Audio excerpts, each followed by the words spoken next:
ನಂದು ಲೈಕ್ ಹಳ್ಳಿಲಿ ಇದ್ದಿದ್ದು. ನನ್ನ ತಂದೆ whatever I am today, ಅವಳೇನು ಇವತ್ತಾಗಿದ್ರು ಅದಕ್ಕೆ ನಮ್ಮಪ್ಪ ಕಾರಣ. ಬಿಕಾಸ್ ಅವ್ರು ನನ್ನನ್ನು ಹೆಂಗೆ ಬೆಳೆಸಿದ್ರು ಅಂದರೆ ಏನು ಹೇಳ್ತಿರ್ಲಿಲ್ಲ, ಒಂದಿನ ಧ್ವನಿ ಏರ್ಸ್ ಮಾತಾಡಲಿಲ್ಲ, ನನಗೆ ಒಂದಿನ ಬೈಲಿಲ್ಲ.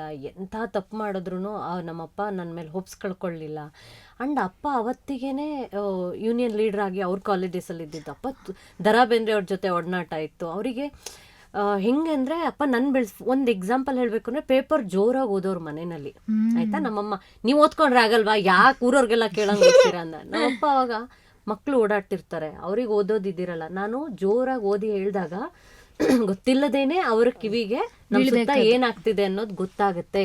ನೀನು ದಡ್ಡಿ ಕಟ್ಕೊಂಡ್ಬಿಟ್ಟಿದ್ದೀನಿ ನಾನು, ಏನು ಮಾಡಂಗಿಲ್ಲ ನೀವು ಅಂದ್ಕೊಂಡು ಹಿಂಗೆ ಈ ಥರ. ಅಪ್ಪ ಡಿಬೇಟ್ ಏನಾದ್ರು ಕಾಂಪಿಟೇಷನ್ ಇದ್ರೆ ಅಪ್ಪ ನಾನು ಇಬ್ರು ಫಾರ್ ಎಗೇನ್ಸ್ಟ್ ಅಂದ್ಕೊಂಡು ಸ್ಟಾರ್ಟ್ ಮಾಡ್ತಿದ್ವಿ.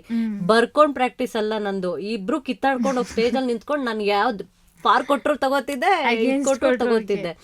ಸೊ ಹಂಗೆ ನನಗೆ ಅಪ್ಪನ ಪೇರೆಂಟಿಂಗ್ ಅಂಡ್ ಅಪ್ಪ ಭಾವಗೀತೆಗಳು, ದರಾ ಬೇಂದ್ರೆ ಅವ್ರದ್ದು ಯಾವುದೋ ಹಾಡು ಭಾವಗೀತೆ ಹೇಳ್ಕೊಟ್ರೆ ಅದರ ಹಿಂದೆ ಯಾವ ಸನ್ನಿವೇಶದಲ್ಲಿ ಬೇಂದ್ರೆ ಅವರು ಇದನ್ನು ಬರೆದ್ರು ಅಂತ ಹೇಳ್ಕೊಡೋರು.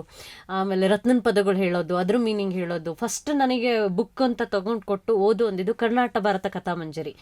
ಅದು ಓದ್ಬಿಟ್ರೆ ನನ್ನ ಮಗಳು ನಾಲ್ಗೆ ಶುದ್ಧ ಆಗುತ್ತೆ, ಪ್ರೊನೌನ್ಸಿಯೇಷನ್ ತುಂಬ ಚೆನ್ನಾಗಿ ಬರುತ್ತೆ ಅನ್ನುವಂಥದ್ದು.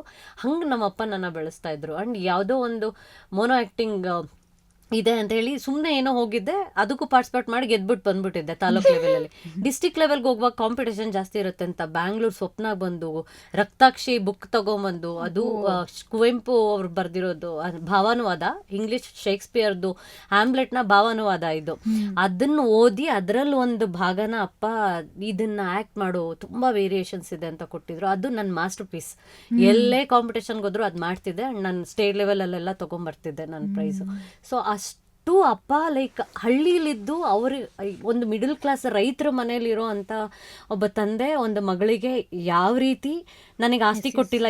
ಯು ಡೋಂಟ್ ಬಿಲೀವ್ ಬುಜ್ಜಿ, ನಮ್ಮಪ್ಪ ನನಗೆ ಡ್ರೆಸ್ ಕೊಡ್ಸಿಲ್ಲ. ಫಸ್ಟ್ ನಮ್ಮಪ್ಪ ನನಗೆ ಅಂತ ಡ್ರೆಸ್ ತಗೊಟ್ಟಿದ್ದು ಯಾವಾಗ ಗೊತ್ತಾ, ಮಾಸ್ಟರ್ಸಲ್ಲಿ ಫ್ರೀ ಸೀಟ್ ತೊಗೊಂಡೆ. 710 ರೂಪಾಯಿ ಫೀಸು, 12,000 ಆಗ್ಬೋದು ಅಂದ್ಕೊಂಡು ಏನೋ ಹೊಂದಿಸ್ಕೊಂಬಂದಿದ್ವಿ. ಕ್ಯಾಂಪಸ್ಸಲ್ಲೇ ಸೀಟ್ ಸಿಕ್ಬಿಡ್ತು. ಅದು ನನಗೆ ಕಲ್ಚರಲ್ ಕೋಟಾ ಅದು ಇದು ಎಲ್ಲ ಸೇರಿ 1,800 ರೂಪಾಯಿದು, ಇನ್ನೂ ಡಿಸ್ಕೌಂಟ್ ಆಗಿ 710 ರೂಪಾಯಿ ನಂದು MSc ಸೀಟು. ದುಡ್ಡು ಉಳಿತಲ್ಲ, ಜಯನಗರ 4th ಬ್ಲಾಕ್ ಕರ್ಕೊಂಡೋಗಿ 2 ಕುರ್ತಾ ಕೊಡಿಸಿದ್ರು. ಅದು ನಮ್ಮಪ್ಪ ನನಗೆ ಕೊಡಿಸಿದ ಮೊದಲನೇ ಬಟ್ಟೆ. ಜಾಯಿಂಟ್ ಫ್ಯಾಮಿಲಿ, ನಾವು 20 ಜನ ಇರ್ತಿದ್ವಾ. ನಮ್ಮ ಅತ್ತೆ ಕೊಡ್ಸೋರು, ರಜಕ್ಕೆ ಊರಿಗೆ ಹೋದಾಗ ನಮ್ಮ ಅಜ್ಜಿ ಕೊಡ್ಸೋರು, ಎಲ್ರಿಗಿನ್ ಚೆನ್ನಾಗಿ ನಾನು ಬಟ್ಟೆ ಹಾಕ್ತಿದ್ದೆ, ಖುಷಿಯಾಗಿರ್ತಿದ್ದೆ. ನಂಗೆ ಯಾವುದೂ ಕೊರತೆ ಇಲ್ಲ. ನನ್ನಪ್ಪ ನನ್ನ ಮಗಳಿಗೆ ಅಂತ ತಗೊಂಡೋಗಿ ಒಂದೇನಾದ್ರು ಟಾಯ್ ಕೊಡ್ಸಿದಾರ? ಇಲ್ಲ. ಒಂದು ಬಟ್ಟೆ ಕೊಡ್ಸಿದಾರ, ಒಡವೆ ಕೊಡ್ಸಿದಾರ? ಇಲ್ಲ ಬುಜ್ಜಿ. ಬಟ್ ನಮ್ಮಪ್ಪ ಕೊಟ್ಟಿದ್ದು ಟೈಮ್, ವ್ಯಾಲ್ಯೂಸ್, ಅವ್ರ ಲೈಫಲ್ಲಿ ಅವ್ರಿಗೆ ಆದಂಥ ಅನುಭವಗಳನ್ನು ನನ್ನ ಹತ್ರ ಹಂಚ್ಕೊಳ್ಳೋರು. ಯಾವ ಸಂದರ್ಭನ ಅವ್ರು ಹೆಂಗೆ ಎದುರಿಸಿದ್ರು, ನಾನು ಹೆಂಗೆ ನೋಡಬೇಕು ಒಂದು ವಿಷಯನ. ಮನೇಲಿ ಏನೋ ಒಂದು ಜಗಳ ಆಗೋದು ಜಾಯಿಂಟ್ ಫ್ಯಾಮಿಲಿಲಿ, ಅದನ್ನು ನಾವು ಹಿಂಗೂ ನೋಡ್ಬೋದು. ನಾನು ಯಾವುದೋ ವಿಷಯಕ್ಕೆ ಕೋಪ ಬಂದರೆ ನೀನು ಹಿಂಗೂ ನೋಡ್ಬೋದಲ್ಲ ಅಂತ. ನನಗೆ ತನುಜ ಅಂದರೆ ತನುಜಾ ಅಂತ ಕರಿಬೇಕು, ತನು ಅಂತ ಕರಿಬೋದು. ತನಿ ಅಂತ ಯಾರು ಕರೆದ್ಬಿಟ್ರೆ ನೀನು ಯಾರು ನನ್ಗೆ ಹಂಗೆ ಕರಿಯೋಕೆ, ಏನು ರೆಸ್ಪೆಕ್ಟ್, ಆ ಥರ ಕೋಪ ನಂಗೆ ಚಿಕ್ಕ ವಯಸ್ಸಲ್ಲ. ಐ ಡೋಂಟ್ ನೋ ನಂಗೆ ಅದು ಯಾಕೆ ಹಂಗೆ ಬಂದಿತ್ತು ಅಂತ. ನಮ್ಮಪ್ಪ ಅದನ್ನು ಕೂರಿಸ್ಕೊಂಡು, ತನಿ ಅಂದರೆ ಏನು ಅರ್ಥ ಗೊತ್ತಾ, ಏನು ತಂಪು, ಬ್ಯಾಡ್ ಮೀನಿಂಗೇ ಅಲ್ಲ, ಇನ್ಯಾಕೆ ಕೋಪ ಮಾಡ್ಕೋತೀಯ, ಇನ್ನೊಂದು ಆ್ಯಂಗಲಲ್ಲಿ ಥಿಂಕ್ ಮಾಡು, ಪಾಸಿಟಿವ್ ಆಗಿ ಒಂದು ಅವ್ರ ಕೋಪದಲ್ಲೇ ಅಂದಿರ್ಬೋದು, ಈ ಆ್ಯಂಗಲಲ್ಲೂ ನೋಡ್ಬೋದು, ಲೈಫ್ನ ಅದೆಲ್ಲ ಯಾರೂ ಕಲ್ಸೋಕ್ಕಾಗಲ್ಲ ಬುಜ್ಜಿ. ಅಪ್ಪ ಅಮ್ಮ ನಾನು ಕಲ್ತಿರೋದು ಅದೇ. ಅವಳಿಗೆ ನಾನು ಯಾಕೆ ಕೆಲಸ ಬಿಟ್ಟು ಟೈಮ್ ಕೊಟ್ಟಿದ್ದೀನಿ ಅಂದರೆ, ನಾನು ಅವಳಿಗೆ ಬೇಕಾದರೂ ಕೊಡಿಸ್ಬೋದು, ಕೇಳೋಕ್ಕೆ ಮುಂಚೆ ಎಲ್ಲ ತಂದು ಕೊಡ್ಬೋದು.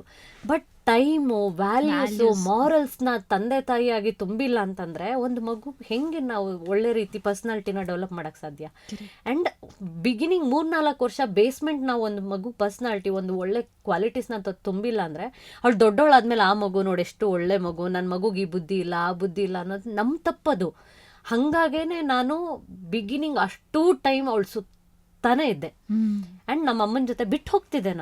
ನಾನು ಹೋಗ್ತಿದ್ದೆ, ನನ್ನ ಟೈಮ್ ಇವತ್ತು ನಾನು ಹೊರಗೆ ಹೋಗ್ತೀನಿ, ಅವಳಿಗೆ ಫೋನು ಮಾಡ್ತಿರ್ಲಿಲ್ಲ, ನನ್ನ ಮಗಳು ತಿನ್ಲ ಅಂತಲೂ ಕೇಳ್ತಿರ್ಲಿಲ್ಲ. ಅಜ್ಜಿ ಇದ್ದಾರೆ ತಾನೆ, ಅಲ್ಲೂ ಬೆಳಿಬೇಕು ಅಂತ. ನಮ್ಮಮ್ಮ ಇದ್ದರು, ನಮ್ಮ ಅತ್ತೆ ಇದ್ದರು, ನಮ್ಮಪ್ಪ, ನಮ್ಮ ನಾದ್ನಿ ಇರೋರು, ನನ್ನ ಅತ್ತಿಗೆ ಬರೋರು, ಇಷ್ಟು ಜನದ ಮಧ್ಯೆ ಇರ್ತಿದ್ದು. ಊರಿಗೆ ಹೋದರೆ ಎಲ್ಲರೂ ಮುಂದೆ ಹಾಡಿಸ್ತಿದ್ದೆ, ಸ್ಟೇಜ್ ಫಿಯರ್ ಹೊಟ್ಟೋಯ್ತು.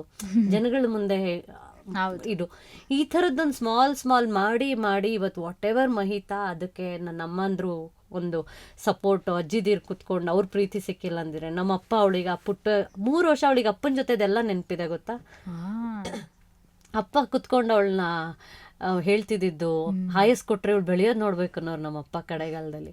ಸೊ ನನ್ನ ಬಾಲ್ಯ ಏನಿತ್ತು ಅದನ್ನ ಇವಳಿಗೆ ಏನಿದೆ ಅದಕ್ಕೆ ಕೊಡ್ತಿದ್ದೀನಿ. ಊರಿಗೆ ಹೋದ್ರೆ ಸ್ಲಿಪ್ಪರ್ ಹಾಕಕ್ಕೂ ಬಿಡಲ್ಲ, ಹೋಗಿ ಹಂಗೆ ತಿರ್ಗೊಂಡ್ಬಿಡ್ತೀನಿ. ನಲ್ಲಿ ನೀರಲ್ಲಿ ಇಟ್ಕೊಂಡು ಕೂತಿರೋ ಚಿಕ್ಕ ಮಗುನಲ್ಲಿ ಶೀತ ಆಗುತ್ತೆ, ಬಿಡು, ನಲ್ಲಿ ನೀರಲ್ಲಿ ಒಂದು ಟಬ್ ಇಟ್ಕೊಂಡ್ಬಿಟ್ಟು ಅದಕ್ಕೆ ನೀರು ಹಾಕೊಂಡು ಕುತ್ಕೊಂಡು ಇಡೀ ದಿನ ಊರಿಗೆ ಹೋದ್ರೆ ಇಷ್ಟು ಸಣ್ಣಗೆ ನೀರು ಬರೋ ತಲೆ ಮೇಲೆ ಬಿಟ್ಕೊಂಡು ಆಟ ಆಡೋದು. ಸೊ ನಾನು ಬೆಳೆದಿದ್ದು ಹಾಗೆ.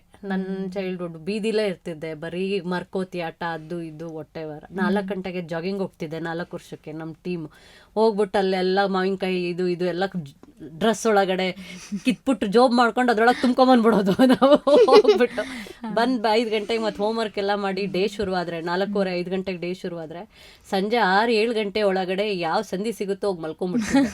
ದಿನ ರಾತ್ರಿ ಊಟ ಬಿಡೋದಂದ್ರೆ ತಿನ್ಬಾರ್ದಂತೆಲ್ಲ, ಸುಸ್ತಾಗೋಗಿರುತ್ತೆ, ಫುಲ್ ಆಕ್ಯುಪೈಡ್ ನಾನು. ಸಂಜೆ ನಮ್ಮಮ್ಮ 2 ಬಿಟ್ಟು ರಾತ್ರಿ 9 ಗಂಟೆಲಿ ಅವ್ರದ್ದೆಲ್ಲ ಕೆಲಸ ಮುಗಿದ್ಮೇಲೆ ಬಾಯಿಗೆ ತುರುಕ್ಬಿಟ್ಟು ನನ್ನ ಪ್ರಾಣ ತಿನ್ನಕೊಟ್ಟಿದ್ವಿ, ತಿಂದಾಗ ಮಲ್ಕೋತಿ ಅಂತ ತಿನ್ಸೋರು. 10ನೇ ಕ್ಲಾಸ್ವರೆಗೂ ನಮ್ಮಮ್ಮ ಹಿಂಗೆ ನಂಗೆ ಬೆಳೆಸಿರೋದು. ಚಿಕ್ಕಪ್ಪ ಕತೆ ಹೇಳಿ, ಡಿಗ್ರಿಗೆ ಹೋದ್ರು ನನ್ನ ಚಿಕ್ಕಪ್ಪ ಕತೆ ಹೇಳ್ಬಿಟ್ಟು ಊಟ ಮಾಡಿಸ್ತಿದ್ದು. ಬಾಲನಾಗಮ್ಮ ಕತೆ, ಗಂಡು ಬೇರುಂಡ ಕತೆ, ಏನು ದೊಡ್ಡ ಕತೆಗಳಾಯ್ತಾ. ಕತೆ ಕೇಳ್ಕೊಂಡು ಒಂದೊಂದು ಗುಕ್ಕೆ ತಿನ್ಕೊಂಡು ಬೆಳೀತಿದ್ದು. ಚಿಕ್ಕಪ್ಪ ಮಗ್ಗಿ ಹೇಳ್ಕೊಡುವಾಗ ನಂಗೆ ಇನ್ನೂ ನೆನಪಿದೆ, ಕಡ್ಡಿ ಇಟ್ಕೊಳ್ಳೋರು 19 5 ಅಂತ ಹೇಳ್ಬೇಕು ಅಂದ್ರೆ 2 ಟೈಮ್ ನನ್ ಬಿದ್ದಿರೋದು. ಸೊ ಅದ್ ಬ್ಯೂಟಿ ಇದೆಯಲ್ಲ ಹಳ್ಳಿ ಲೈಫು, ಜಾಯಿಂಟ್ ಫ್ಯಾಮಿಲಿ, ಹಳ್ಳಿ ಸ್ಕೂಲ್, ಬೆಲ್ ಹೊಡ್ತಿರಂಗೆ ಸ್ಕೂಲ್ಗೆ ಓಡೋಗೋದು. ಅವ್ರ ಟೀಚರ್ಸ್ ಅಂದ್ರೆ ವೇದ ವಾಕ್ಯ, ನಮ್ ಸರ್ ಹೇಳಿದಾರೆ ಇದೇ ಸರಿ ಅಂತ, ತಪ್ಪು ಕಣೆ, ಇಲ್ಲ ಅವ್ರು ಸರಿ ಹಾಕಿದಾರೆ ಇದೇ ಸರಿ.